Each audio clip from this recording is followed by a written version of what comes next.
My name doesn't really matter. Most people just call me Bob. I'm 76 years old, and I want to tell you about something that happened to me not long ago. Something that completely changed the way I look at my life. A moment that forced me to re-examine every single year I've lived. 6 months ago, I was sitting in a doctor's office. You know, there's a specific kind of cold in those rooms. It's not the cold from an air conditioner. It's a sterile, soulless chill that seeps through your clothes, through your skin, and settles right in your bones. The doctor looked at my chart for a long time. He didn't look up. I just sat there, staring at the diplomas on his wall, the neatly arranged pens on his desk, and I listened to the ticking of the clock. In that moment, the ticking felt deafening, like a hammer hitting an anvil. Then he finally looked up and said 7 words, very quietly, almost casually.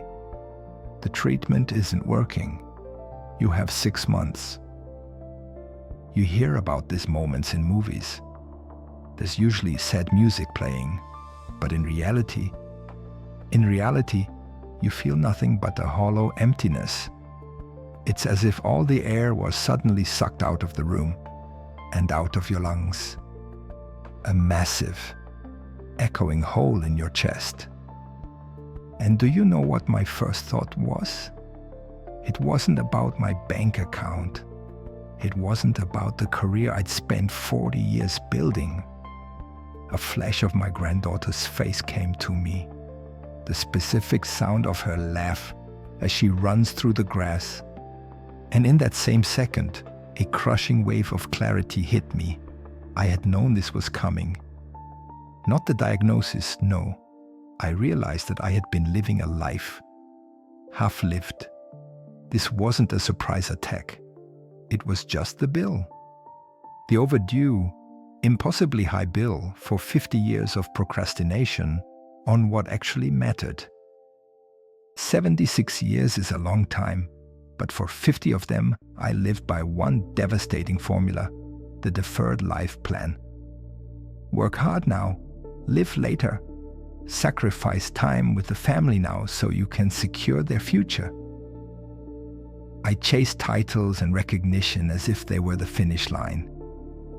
I confused the numbers on a paycheck with the purpose of my existence. I truly believed that time was a renewable resource, that tomorrow was a guarantee, not a lottery ticket. I remember one Tuesday, this was back in the late 80s. My daughter, Amy, had her first serious piano recital. She was 8. She'd practiced for weeks. I heard those scales coming from her room every night before I went to sleep. But that day, I had a crucial meeting. A deal that was supposed to bring the company a lot of money. I told her, "Honey, Daddy really wants to be there, but this meeting, I just can't miss it." Do you know what I remember about that meeting today? Nothing. Absolutely nothing. I don't even remember what we agreed on. By the following Monday, everyone at the office had forgotten that deal.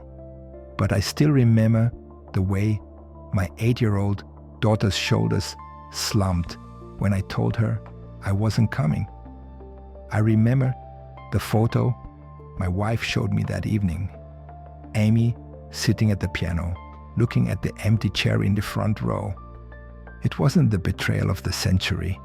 No, it was just one of 1,000 tiny not todays. 1,000 small rejections that year after year eroded our closeness like rust. I was building a resume for people who forgot my name a month after I retired. And in the process, I forgot to build a life.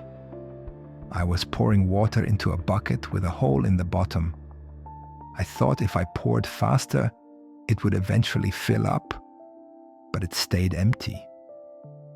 So what do you do when your clock suddenly has a final number on it. You stop doing what doesn't matter, and you start, finally, doing what does. For me, that turned into 4 simple, yet very difficult actions. First, the uncomfortable phone calls. I'm not talking about happy birthday calls. I'm talking about the people we carry inside us like a splinter for years. I had an old partner, Jack. We had a massive fallout back in the 90s over some stupid disagreement about money. We hadn't spoken in over 30 years. I dialed his number. My hands were shaking. I didn't want to apologize, and I didn't want an apology. I just said, "Jack, I heard your grandson started first grade. That's wonderful. I just wanted to say I'm happy for you." There was silence, maybe 10 seconds. And then he just said, "Thank you, Bob. Thank you for calling." That was it. In that moment, the weight I'd been carrying on my back for 30 years just crumbled. So much energy was wasted maintaining that grudge. And now, it was gone. Second, I threw away the scorecard. My whole life, I kept a mental tally. Who owed me a favor? Who didn't thank me on time? Who had I helped more than they helped me? It was a prison. Now, I help just because. I call first. I pay for neighbor's coffee without expecting anything back. It turns out that scorecard was a cage I built for myself. I just opened the door and walked out. Third, the hour of nothing. I used to hate being unproductive. No, now, every day, I set aside an hour just to be. I sit in the garden and watch the light play on the leaves. I sit with my wife and I just listen to her. No phone, no plans in my head. For 76 years, I was so busy building a future that I forgot I was living in a world, not a project. I'm relearning how to notice the details. The way my wife adjusts her glasses when she reads. The deep shade of blue the sky turns 5 minutes before sunset. Fourth, letters of truth. I'm writing letters to my children and grandchildren. Not a will. A will is just about property. I'm writing about the moments I won't see. Their weddings, their first big successes, the hardest days. I'm not writing advice. I'm writing about my mistakes, about how important it is not to be afraid of being weak or being honest. I'm leaving them my truth instead of a bank account. It's the only inheritance that won't lose its value. Understand this. It wasn't the diagnosis that changed things.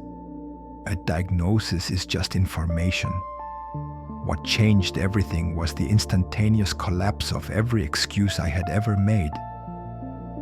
The fear of an awkward conversation vanished in the face of the fear of leaving without ever saying what mattered.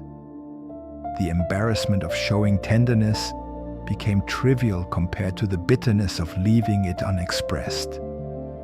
Someday was a thief. It stole my moments for decades by promising a future that is guaranteed to no one. We think we have time to fix a relationship, to talk to a brother, to just sit in silence. But there is no time. There is only now, this very second. In that doctor's office, my someday was officially cancelled, and that clarity became the greatest gift. It made me feel alive. You don't need a terminal diagnosis to grant yourself this permission. You don't need to wait until you're 76 to realize what matters. Make one call today. One uncomfortable call you've been putting off for years. Sit for 10 minutes in silence. Look at the person next to you and truly see them. The clock is ticking for everyone.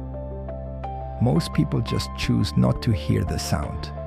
But if you listen, you will hear it. What are you going to do with your time? If this story touched your soul, please subscribe and leave a comment. Tell me about your friends or about something you've wanted to do for a long time but kept putting off. I read every word. Thank you for listening.